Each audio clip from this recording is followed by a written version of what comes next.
उत्तर प्रदेश के एक छोटे से गांव बिरम्हापुर में एक पुराना सूखा कुआं था।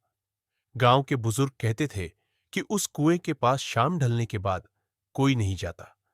वहां एक चुड़ैल रहती है, लंबी सफेद साड़ी, बिखरे बाल और उल्टे पैर। गांव के बच्चे उस कुएं के पास जाने पर शर्त लगाते थे, पर कोई भी सच में हिम्मत नहीं करता। बस एक नाम था जिसने इन कहानियों को मजाक समझा, राहुल। राहुल शहर में पढ़ा लिखा था और गर्मियों की छुट्टियों में गांव आया था। उसे इन भूत प्रेत की बातों पर बिल्कुल विश्वास नहीं था। उसने अपने दोस्तों से कहा, ये सब सिर्फ कहानियां हैं, डराने के लिए। मैं तो आज रात ही उस कुएं तक जाऊंगा। रात को 12 बजे चांदनी फैली थी। राहुल अकेले ही कुएं की ओर निकला। सन्नाटा था, सिर्फ झींगुरों की आवाजें और दूर कुत्तों के भौंकने की हल्की गूंज। जैसे ही वह कुएं के पास पहुंचा, उसने देखा कि वहां सच में कोई बैठा था। एक औरत, सफेद कपड़ों में, झुकी हुई, जैसे रो रही हो। राहुल ठिठक गया। उसका दिल धक धक करने लगा। वह जोर से बोला, कौन है वहां? औरत ने धीरे धीरे गर्दन उठाई।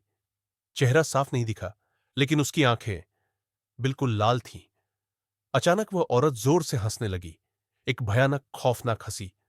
हा हा हा, तू आ ही गया। राहुल के पांव जैसे जमीन से चिपक गए।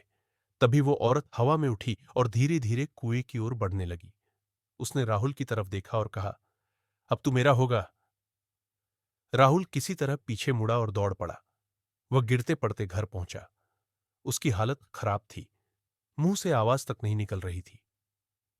अगली सुबह राहुल ने गांव के बुजुर्ग दादा हुकुमचंद से सब कुछ बताया। दादा गहरी सांस लेकर बोले, हमने तुझे रोका था बेटा। वो चुड़ैल कोई कहानी नहीं, सच्चाई है।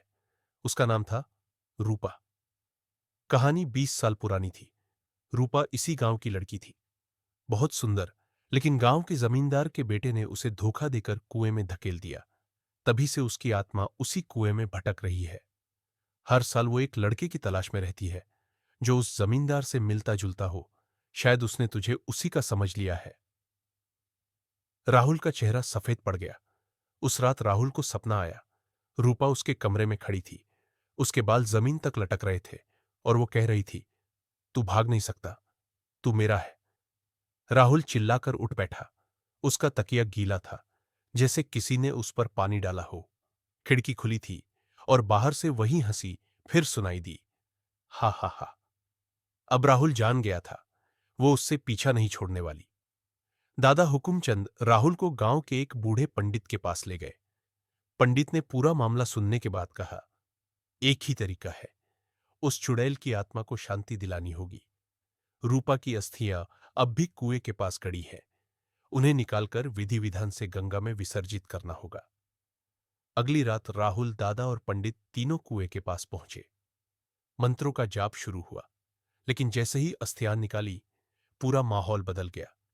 तूफान उठ गया। कुएं से आग की लपटें सी निकलने लगी और फिर रूपा प्रकट हुई। उसने गुस्से से राहुल की ओर देखा और चीखी, तुम सब मुझे शांति नहीं, धोखा देना चाहते हो।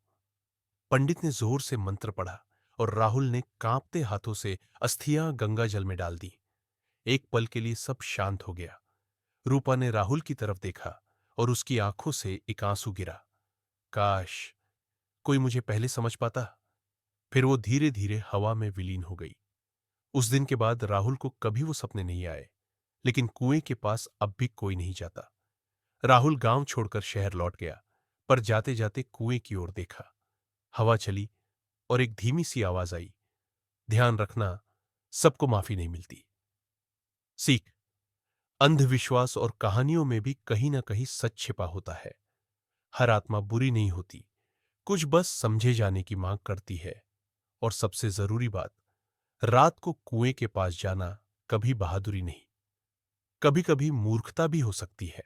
लाइक, शेयर और सब्सक्राइब करें, नहीं तो कुएं वाली चुड़ैल आ जाएगी।